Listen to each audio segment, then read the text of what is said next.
In our last session, we looked at this challenge of blessed are the meek, for they will inherit the earth, and what it means to really surrender. But actually, surrender is about letting go of our willpower to take hold of God's power, and that we can actually find freedom and strength from having power under submission. Let's just reflect for a moment on how we're doing on our journey.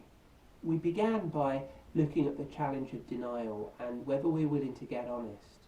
In our change cycle, we looked at this as being the pre-contemplation stage, where we're in the status quo and don't want to move, and how denial blinds us to the things that are really going on in our life and the impact that they're having. We then looked at this challenge of blessed are those who mourn, and the contemplation stage, where we begin to face up to the issues that we have, and we begin to make a decision to put them to death. We begin to go on this journey, this grief cycle, of actually going through a process of breaking the power that these things have.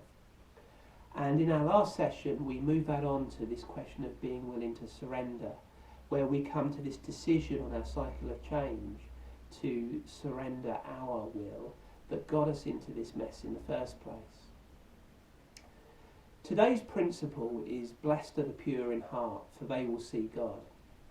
And this is a beatitude that we'll come back to again later in our series. But we've brought it in here because it's helpful for us to understand that this beatitude is talking about purity. Blessed are the pure. And purity comes from getting clean. If you made the decision in the last session to surrender your life and your will to the care of God, if you asked Jesus to come into your life, that sense of repentance, then actually it's important to understand that you now have a new identity. When God looks at you, he chooses to see you as clean and pure. And that's one of the amazing things, that when we become a Christian, we find acceptance into the kingdom, into the family of God. And God chooses to look at us as being pure because of what Jesus did on the cross.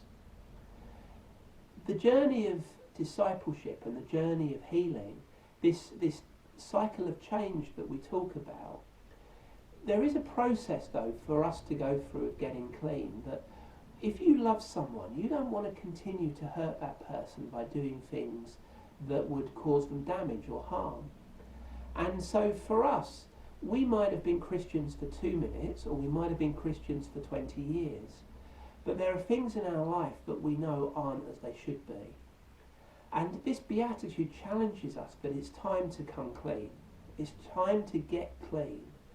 And that the power that has been controlling us, it's time to start to break that power.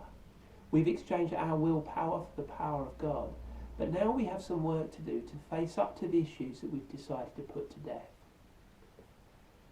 Jesus in Matthew 12, he talks about, he uses a picture of someone sweeping a house clean, and he says that if you sweep a house clean of some evil spirits, but you don't fill that back up again, those evil spirits will come back in. And I find that that's a really helpful picture. The observation that I have is that many people, they want to get clean and sweep the house clean, but unless you replace what the issue is with something else, then the danger is that the issue will return. You know, I think about Indiana Jones when he's in his sort of best adventures, where he's weighing up the weight of something to see if he can swap the gold for a bag of sand of the same weight in order that he doesn't trigger the trap. You know, there is a picture there of, unless we replace something with something else, the danger is that what we've been dealing with will come back. And in our cycle of change, today we reach the action stage, where what we're starting to do is to take action in understanding our false beliefs, understanding what it is that we've come to believe that is truly shaping us and how we respond. And our cycle of change recognises that we've come to a point where we have to start taking action to sweep our house clean in order to prevent the issues from returning and recurring.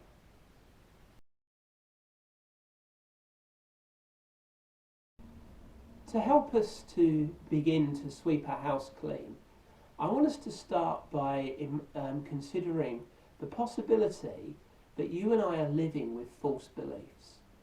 Oh no, we're not. Well, by definition, if we're being deceived, we don't know we're being deceived. And do you remember we talked about denial being a false system of beliefs not based on reality? The thing that would help us here is maybe to consider what we're going to call the false belief cycle. Each of us has grown up and we've come to believe certain things about ourselves. And we begin with this sense of I think. So if we have this belief about ourselves and we boil it down, that belief would often come down to that sense of I don't feel worthy. No, I think I am unworthy. And therefore I've got to behave in certain ways, do certain things in order to find that sense of value, whether that value is self-esteem, whether that value is love, whether that value is acceptance, promotion at work, whatever it is. If you boil it down, often at the root of it is this core belief that actually I am unworthy, I think I am unworthy. We then come to believe what we think. So if I think I am unworthy, I then begin to, I believe I am unworthy. And so what happens is we exchange a thought for a belief. We begin to think something, and then after time that thought process begins to become embedded as a core belief, where rather than thinking I am unworthy, I start to believe I am unworthy. And the effects of believing something is we do what we believe. So if I believe I am unworthy, I behave as if I'm unworthy. And I begin to do things or have repeating patterns of behaviour or habits, or I'm living with pain as a result of the experiences that I've had that reinforce those behaviours that we end up doing what we believe. The barriers to us taking action against some of these things are perhaps we feel vulnerable. You know, we've been in situations where we've been hurt by something that somebody did to us, and the thought of actually moving away from that suit of armour that we've put on to keep ourselves safe, makes us feel very vulnerable. We also maybe struggle to find a safe place. You know, we've been hurt by people around us, and one of the things we need to do is to find what we would call safe people. I often talk to people in many different situations where I say, you know, if you're going to journey this and you need somebody to go with you, but find a safe person. Because the reality is, in this life, there are people who are safe people and there are people who are unsafe people. And there are people we can trust with our innermost secrets and know they'll have our back. And there are people who, if we share stuff with, would end up stabbing us in the back. And it's important for us to recognise that if we're going to start to take action, we need to recognise both safe places and safe people to help us on that journey. But the other aspect as well is that fear of the pain. We are about to embark on a journey of self-discovery. And when we start to get honest and take that journey, there will be things we discover about ourselves. But actually, there's that saying, isn't it, the truth hurts. And nobody likes to admit that they're wrong, or at least I certainly don't like to admit I'm wrong. And there's something that feels slightly painful when we have to be honest and get to a place where we admit that we're wrong. A number of years ago I went through some counselling because of some things that were going on in my life. And I remember getting to a point in that counselling where I spoke out loud that I had compromised. And as I spoke out those words that said, I have compromised my life, it was almost as if I heard this inner voice say to me, at last, now we can move forward. It was a painful place to get to where I had to admit to myself that I had made wrong choices. But it was a necessary step for me to take in order to begin to move into action. And sometimes we're afraid to take this journey of self-discovery because of what we might find out. Deception, by definition, is something that we don't see. The difficulty is that very often the things that we don't see are only too blindingly obvious to other people around us. We think that we are keeping everybody safe and keeping everybody happy, where the reality is people around us know that they have to behave in certain ways around us in order not to trigger certain responses. And it's a bit of a blind spot that we might have that others can see in us. And this journey of self-discovery is actually about us realising that we act out what we believe. You know, what we think shapes what we believe, that impacts how we behave, that reinforces what we think, that causes us to believe stronger and behave again. And it's an ongoing cycle that this false belief reinforces time and time again. The barriers to taking action are often this sense of the fear of the pain or the vulnerability that we might feel. But the challenge is that if we want to know true healing and wholeness, then this is a journey that is worth taking.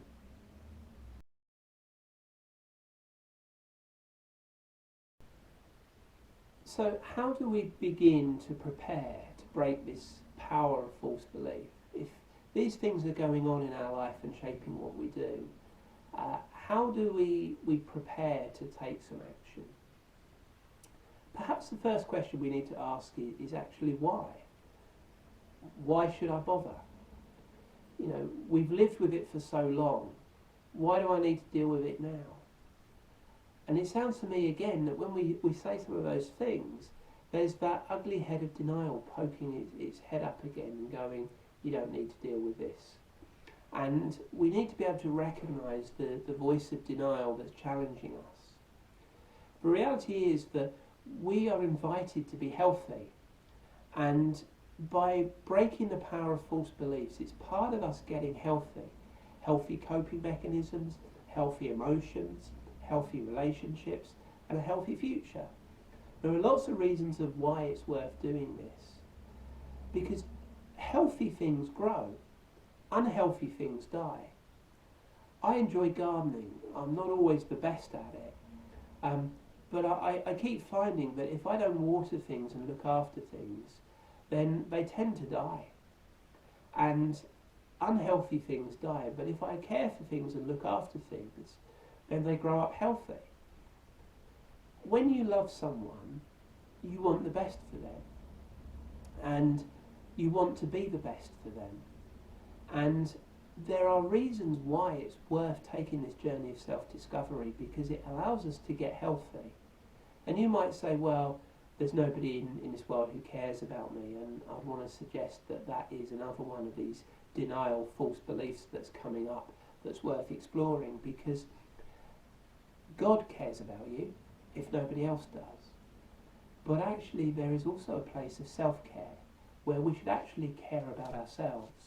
And saying some of those things is again a form of false belief that we put up to protect ourselves. 1 John 1 verse 9 says, if we confess our sins to him, he is faithful and just to forgive us our sins and cleanse us from all wickedness. There is power in confession. What happens when we start to confess things is we start to bring them out into the open, and they're no longer hidden. And as we bring things out into the light and they're no longer hidden, they become something that can be dealt with. And when we bring something into the light, the immediate impact it has is to break the power of it. There might be some pain and there might be some consequences, but we break the power of the secret. We don't drive the darkness away by commanding the darkness to leave. All we have to do is flick the light switch and switch the light on. And the second we switch the light on, it's not dark anymore. And there are areas of our life where, if we go back to the picture of the castle and the room with the cobwebby corner, Once we start to shine a light in that corner, we start to bring things out into the light that they're not hidden anymore. We can actually start to work on them. However, this does mean that we need to get specific. And so before we begin to take action and we begin to do this, I want to give us a safety warning. Before we begin this process of looking at the issues and beginning to take stock and bring them out into the light, we need to do a few things. We need to first of all find a safe place. Doing it with other people around. If you're in a family, other people around, you need to find a safe place where you can do this, where you can take time and you're not going to be disturbed. We need to find safe people around us, because some of the issues we come across, we may actually benefit from having somebody else that we can talk to. Somebody else who can help us work through the issue, but also somebody who might be able to hold us accountable. I've shared some of my journey of my challenge of weight loss, and Lynette and I joined Slimming World. We joined Slimming World because there's something in the power of accountability.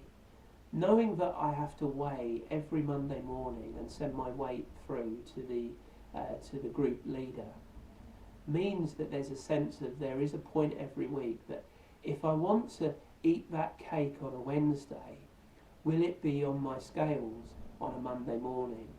And the accountability helps me to weigh up the choices that I make. And there is a place for having a safe person in your life to help you do that. But we also need to be willing to open up our heart and be prepared for some pain. Because what will happen is that as we begin to look at some of the issues, we will start to reawaken emotions and feelings that denial has suppressed for some time. And that is a painful place, because remember, denial has frozen our emotions. Fear has paralysed us. And now we're starting to unlock things that have been locked up for a long time.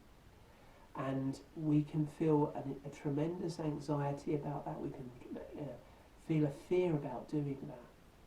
But what we need to do is to remember that we do this in partnership with God. We don't do this on our own, and that's why the last principle was so important, because we need to exchange our willpower for God's willpower. And for us to face up to these issues, we need to do it with God's power and not our own. But sometimes we do need some help with some of this. So if you know you're in a place where some of what's coming up goes a little bit deeper than what we're sharing on this series, then can I encourage you to contact one of your pastoral team who will be available to help you work through this in more detail.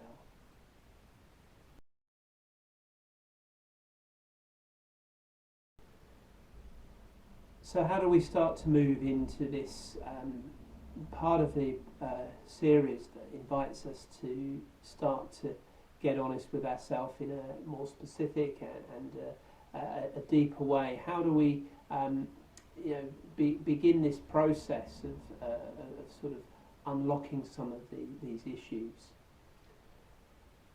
Most recovery programs will call this part of the program taking inventory.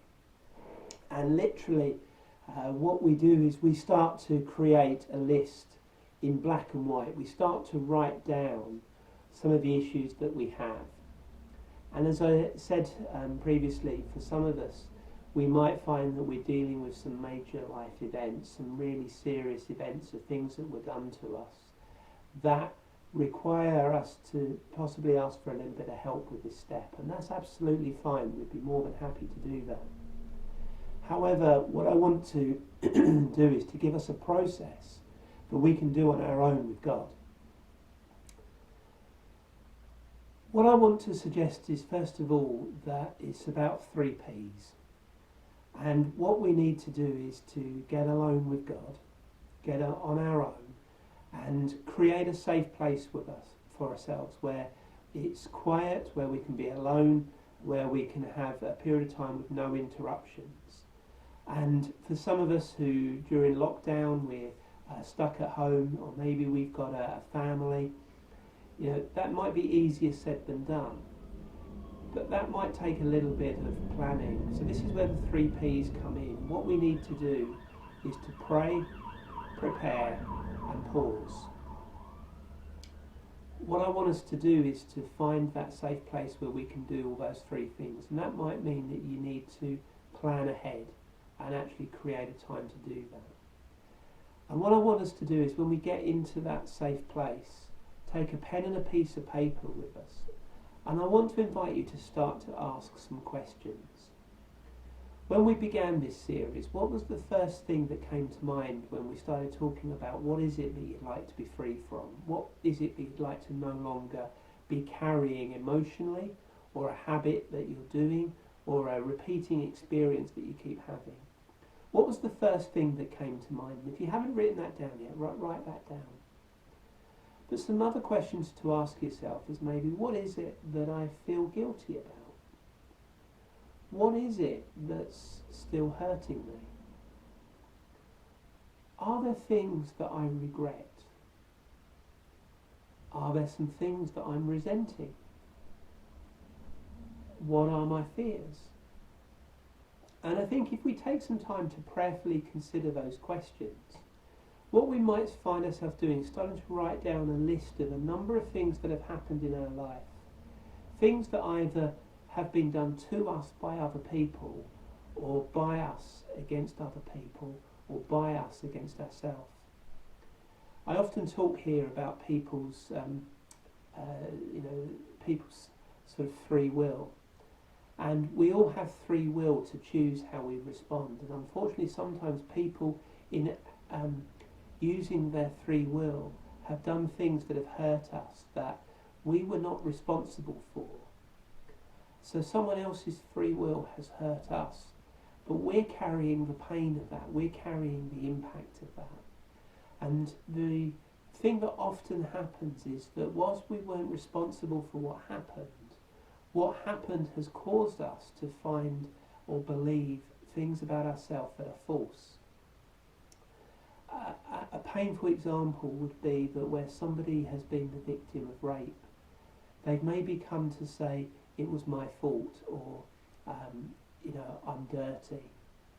It was no way our fault that somebody else abused us in that way. But we've maybe taken on some false beliefs as a result of that by working through this process, hopefully we can bring out into the light and find truth and reality about.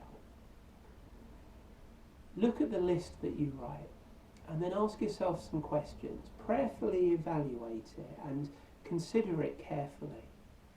Ask yourself, when you look at the things you've written down, how many of the statements I've written are extremes? What do I mean by that? Well, if I've written down things that I am, then often that is a sign of an entrenched sort of false belief. And how many of your statements have I ams? And when you look at those statements, do you start to see a pattern forming from the things that you've written down? Look at the list and identify, were these things done by us or to us? And how many of the things you have are repeating patterns of behaviour where you seem to have experienced the same thing multiple times, or you seem to have done the same thing a number of times, or feel the same thing a number of times?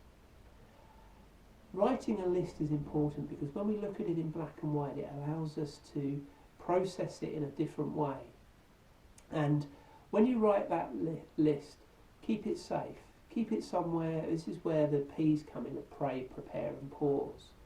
Planning that time in a safe place and keeping that list in a place that isn't going to be read by somebody else, because this is between you and God and it's something about you on that journey. But I want to encourage you to do one final thing with that list, and that is to create a balanced list.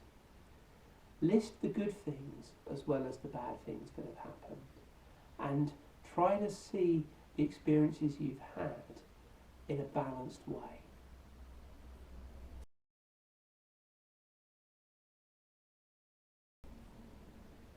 Making a list is an important part of us starting to deal with the issues that we have.